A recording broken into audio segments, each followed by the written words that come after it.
Hey, what's going on, everybody? We are live, Financial Fitness Friday. Dave, what's happening? Jonathan, I'm good, buddy. How are you, my man? I'm good. I'm good. Hey, we are going to stress the importance of credit right today. And we're doing that because, listen, being financially fit is not just about having cash, right? It's about having access to cash. It's about having access to cash at the right rates and what that entails, right? And one of the biggest mistakes I see entrepreneurs make, okay, is use their personal credit to finance their business. And when they do that, they hurt their own credit.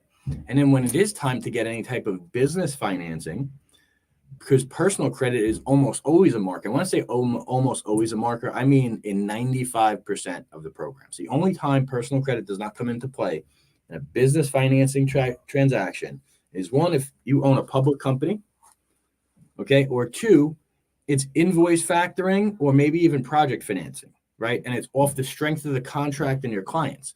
Everything else, an SBA loan, equipment financing, a line of credit, even working capital, which is the lowest class of business financing you can get, is driven by your personal credit score, in addition to time in business, cash flow, and profitability. All right. So if we know the answers to the test before we take the test, ladies and gentlemen, why wouldn't you put yourself in the best position to succeed? All right. Here's what I can tell you. If you want to look at the difference between what good credit gets you and bad credit, here's the difference. Okay. If you have 700 credit, you go for an SBA loan, you get an SBA loan. You're going to get, let's just say, a 10-year loan at 12% interest. Okay. That's where it's at right now. It's right around 12%. Okay. If that same person has 600 credit and they need that 150,000, they might only be able to get that 150,000 on a line of credit for, let's say, 6 to 36 months. And guess what? It's probably going to be either a monthly repay or a weekly repay. And the rates are going to be probably 15 to 22% if it's a line of credit. Then if you're talking about a cash advance, because you have low 500s, you're talking that 150 could cost you anywhere between, let's say, 190 and 210 over the course of a year. All right. This is the difference credit makes, guys. Okay. If you want a profitable business, if you want access to capital, if you don't want to stress, you have to keep yourself prepared and positioned at all times. Dave, what are your thoughts on this before we actually break down what causes it so people can avoid it? Yeah. Wow. That's probably where I was going to go to next, but do that. All right, cool. So the biggest problem, right? And I can tell Jonathan this for days. Every time there's somebody that comes over, number one, it's always a personal issue, right? Always every time. And then, but number two, it's always controllable very quickly. And what I mean by like controllable quickly, number one, we don't have to do anything 90, but probably 80% of the time, which is great. It's a 10-minute phone call. They're grateful. They shout us out. Usually we get somebody else from them, because number one, we didn't take advantage of them. Right. And number two, it's the truth. It's a fact. Oh, we got some commenters, huh? Love it.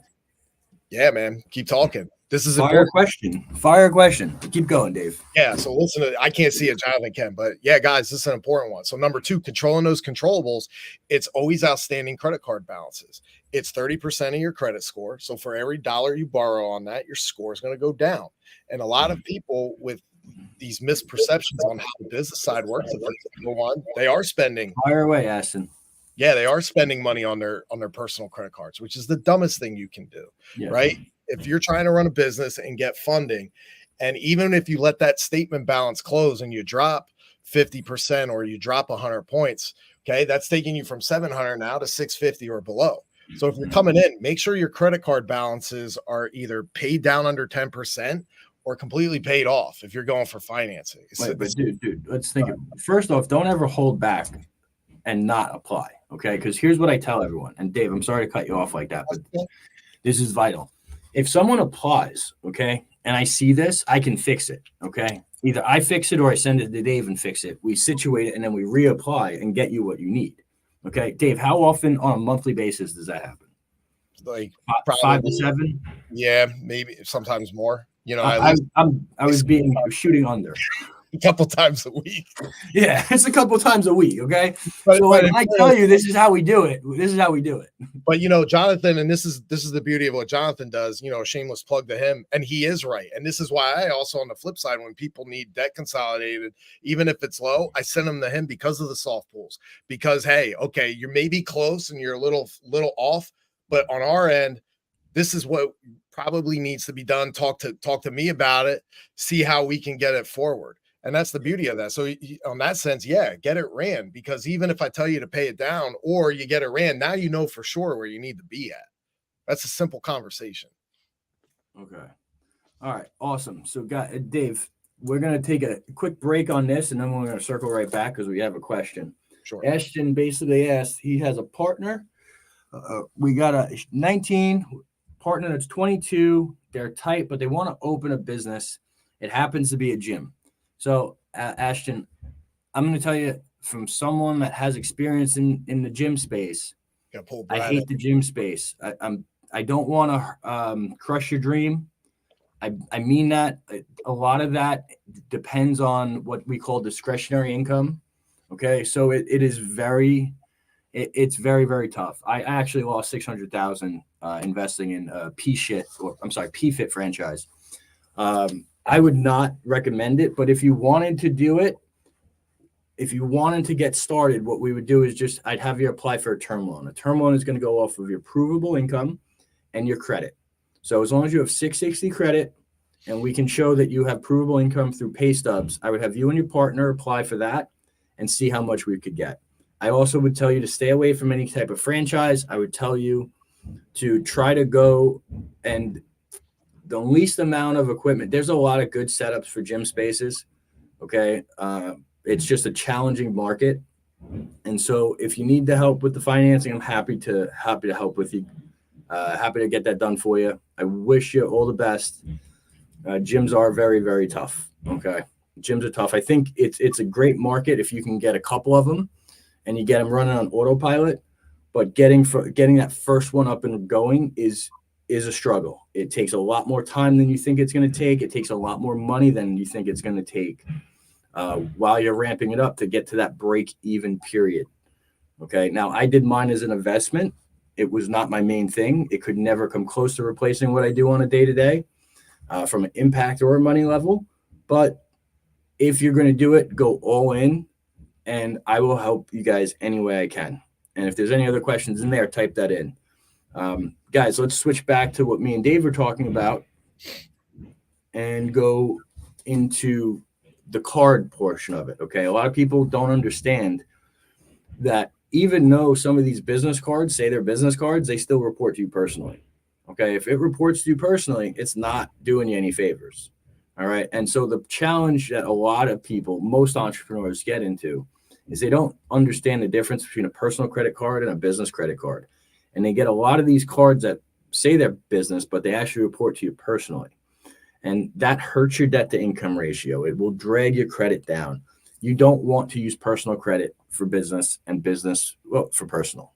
All right. You need to keep them separate. One of the best things I could tell you guys is come to a foundation workshop, have your business credit built. We offer one a month.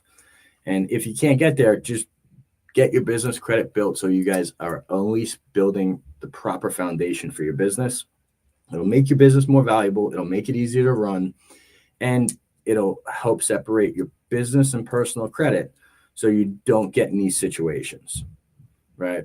That's my thought on that. Dave, what else do you want to talk on with these cards that report personally? Yeah, I mean, a lot of them, even if they are business cards, some companies just want a personal guarantor to it. I mean, regardless, at the end of the day, here's a little. A lot of the time, especially if you're starting out, there's no really problem to personal guarantoring. Everybody looks at it as, oh, it's a big risk or this or that. Like, listen, unless you feel like you're going to default or you're trying to pull something snakish, then yeah, that's a problem on you, not the card company. Yeah. But no, if your name is on the card, even if it's not reporting to the personal credit bureaus, you're still personal guarantoring it in some manner. Just doesn't mean that's reporting. There are business cards, as Jonathan said, that do report. There's very few. But guys, Google's your friend. Look these up. Okay. Now, some of these cards that don't report, right? If you default or if you're habitually late, they'll start reporting to your personal credit report because you look like a bigger risk. Yeah. Okay. So be smart. Don't be, if again, you're not really going to get much without a personal guarantor. Okay. Yeah. Depending on all those other factors that we could dive deeper into. But, it's just use Google as your friend, use me as a resource as your friend, right? And go get it. Another misconception that people have with business credit cards is like they have to be up and running, they have to have some revenue, they have to be established. And just on just on the business credit card side, you don't. All you need is the EIN, your articles of incorporation of what your business is, LLC, etc. What you currently make or made on a personal income status, your social security number, and they say annual revenue. Well, guess what? If you have no revenue, what do you expect to make? Honestly, what do you expect to make on that first annual revenue? And guys, just because it's on a computer screen, call somebody. You don't have to fill it out. All that stuff's automated. If you need to talk to somebody, a customer service rep, talk to them. They'll tell you the same thing. It's like, look, we want to get startups in. They want your business. They want your business. They want your cash. They want the banking. That's what it is. Yeah. And Ashton, I one other thing I would tell you. All right. One, thanks for tuning in. Two, and understand that what I'm telling you, there's a personal bias, and I'm telling you because I care. The biggest mistakes I've ever made in business, okay, you're encompassing all of them, like prior. And I'm just telling you, the whole partner thing too. Every time I got burnt, the major step backs I had, it was with partners. And believe it or not, the partners with my gym investment were great. Okay. But the two partners I had in there were rock stars. We went through so much together, and honestly, it brought us closer. But I had two partners previously in the fintech space, and one was a good guy, just it wasn't compatible, and the other guy robbed me blind. Just be careful, okay? Be careful, because I wouldn't partner, and I'm cautious in that space. And you're young, so if you're going to take a chance, now's the perfect time to do it. I'll support you any which way I can. Feel free to shoot me a message. And yeah, guys, thanks for tuning in. Dave, thanks. Appreciate you guys. We will not have Mindset Monday. Well, Dave, are you going to run them? You want to run them next? Yeah, I'll run something because I got some things coming down the pipe for us. I'll put some shameless plugs out. Cool. So you'll do Mindset Monday and Financial Fitness Friday? Yep. 100%. All right, thank you. You'll keep it alive and strong, brother. Thank you. All right, guys. Take care. Be great, y'all.